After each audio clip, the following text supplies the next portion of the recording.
ये जो फॉलोअर्स बढ़े हैं ना एकदम से, तो ये सब वो लोग जुड़े हैं जो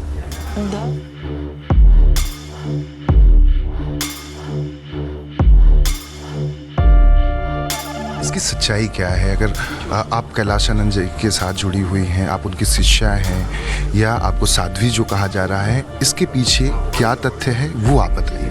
देखिए, मुझे जो एक टैग दिया गया है, टाइटल दिया गया है साध्वी का, वो नहीं देना चाहिए क्योंकि मैं साध्वी नहीं हूँ।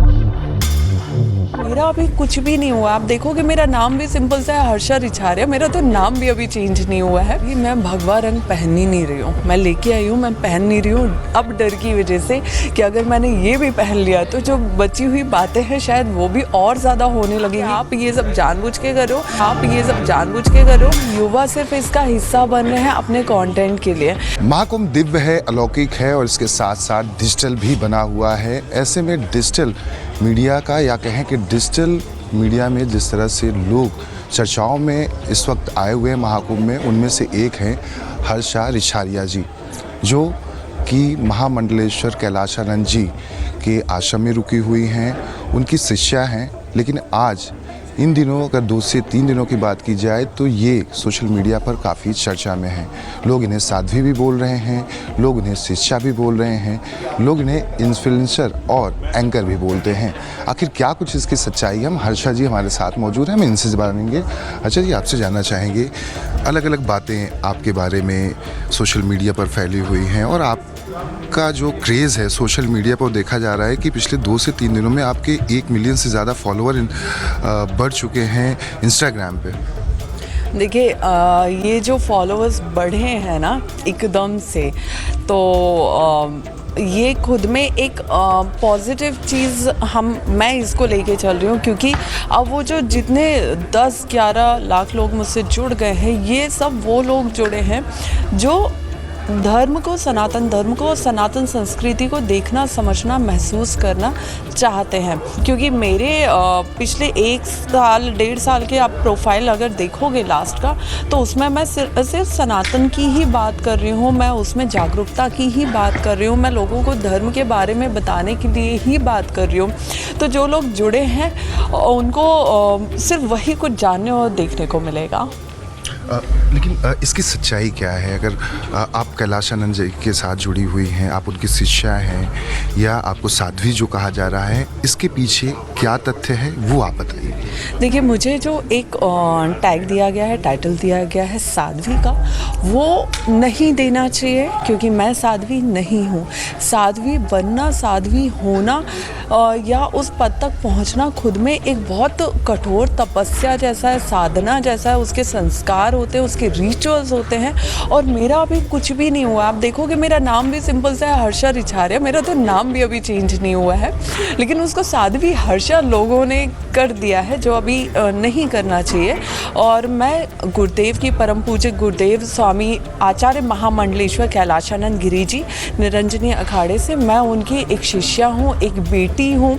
मैंने उनसे मंत्र दीक्षा ली हुई है, गुरु दीक्षा ली हुई है, और उन्हीं मंत्रों का मैं जाप करती हूँ, मैं अपनी साधना करती हूँ। जिस तरह का आपका गेटअप है, क्या इसको देखकर लोग ज़्यादा उत्साहित हैं कि इस वजह से आपको ऐसा साध्वी कहा जा रहा है? आपको पता है, अभी मैं भगवा रंग पहन ही नहीं रही हूँ, मैं लेके आई हूँ, मैं पहन नहीं रही हूँ। अब डर की वजह से कि अगर मैंने ये भी पहन लिया तो जो बची हुई बातें हैं शायद वो भी और ज़्यादा होने लगेंगी, क्योंकि वैसे भी चीज़ें अभी बहुत लाइक हाइप पे चली गई हैं।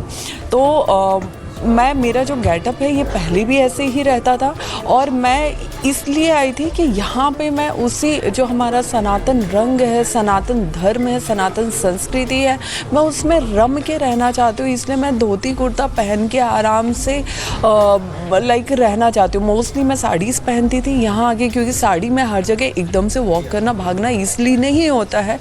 और मेरा वो माइंडसेट था कि नहीं, कुंभ में बहुत भीड़ रहेगी, अगर मुझे कहीं जाना पड़ा, थोड़ा बहुत वॉक करना पड़ा तो साड़ी कंफर्टेबल नहीं होगी। तो मैं अपने लिए कि कंफर्ट जोन को देखते हुए मैं धोती कुर्ता लाई थी। लेकिन अभी वो धोती कुर्ता पे भी वो हो गया कि आप ये सब जानबूझ के करो। तो इंसान का अपना एक कंफर्ट जोन होता है कि आप जब धर्म से जुड़े हो, संस्कृति से जुड़े हो, आपको अगर कुछ भी करना है तो आप किस चीज़ में ज़्यादा कंफर्टेबल हो और कौन सी चीज़ आपको दायरे में रख रही है।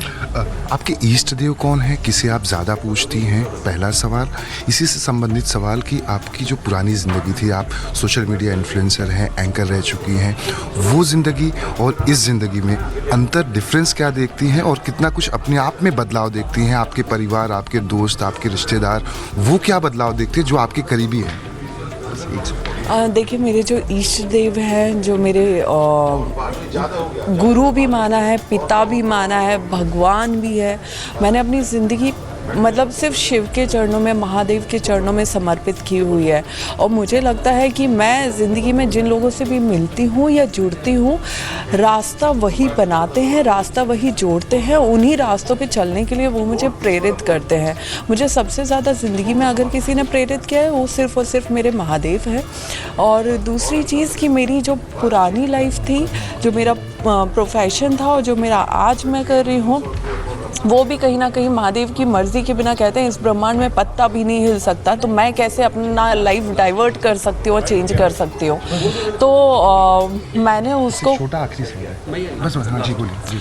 तो मैंने उसको साइड में करते हुए अभी धर्म से जुड़ना और धर्म को जानना और धर्म को सीखना और धर्म में रहना, ये इसके लिए मैं प्रेरित हुई हूँ। और मुझे इस रास्ते पे भी महादेव और मेरे गुरुदेव। एक आखिरी सवाल, युवाओं को आप क्या कहना चाहेंगे, क्योंकि बड़ी संख्या में युवा महाकुंभ में आ रहे हैं, विदेशी पर्यटक या श्रद्धालु बड़ी संख्या में हैं, जो युवा सनातन धर्म को अपनाना चाहते हैं या सनातन धर्म से थोड़ा दूर हैं, उन्हें किस तरह से आना चाहिए? देखिए, ये बहुत अच्छी बात है कि इस बार के इस भव्य महाकुंभ, पूर्ण कुंभ में युवा बहुत जागरूक होकर इसका हिस्सा बन रहे हैं। लेकिन उससे भी बड़ी बात कि युवा सिर्फ इसका हिस्सा बन रहे हैं अपने कंटेंट के लिए। मेरा सबसे ये निवेदन और अनुरोध है कि आप लोग सिर्फ इसको अपना कंटेंट मत समझिए। यहाँ वो महान तपस्वी आते हैं, साधु संत आते हैं, जिनसे हम नॉर्मली मिलने को तरसते रह जाएंगे, तो भी उनका आशीर्वाद, उनका सानिध्य हमें प्राप्त नहीं हो सकता है। तो ऐसे में अगर आप यहाँ आ रहे हैं, आपको ये सौभाग्य मिल रहा है कि आप तीर्थराज प्रयाग की धरा पे आए, तो मुझे लगता है कि ये जितने भी महान तपस्वी हैं, साधु संत हैं, उनका आशीर्वाद प्राप्त कीजिए, उन्हें समझिए, उनसे धर्म संस्कृति के बारे में जानिए, क्योंकि ये मौका फिर ज़िंदगी में दोबारा नहीं आएगा। Thank you so much. ये थी हर्षा इशारिया जी, न्यूज़ 24 से खास बातचीत कर रही थी। युवाओं को यहाँ पर कंटेंट बनाने के लिए नहीं आना चाहिए, अपने धर्म को समझें, साधु संतों के सानिध्य में रहें और धर्म को कैसे आगे बढ़ाया जाए, सनातन धर्म को कैसे अपनाया जाए, उसको लेकर हर्षा इशारिया ने न्यूज़ 24 से एक्सक्लूसिव बातचीत में अपनी बात रखी है। कैमरा दीपक साथ दीपक दुबे, न्यूज़ 24 प्रयागराज।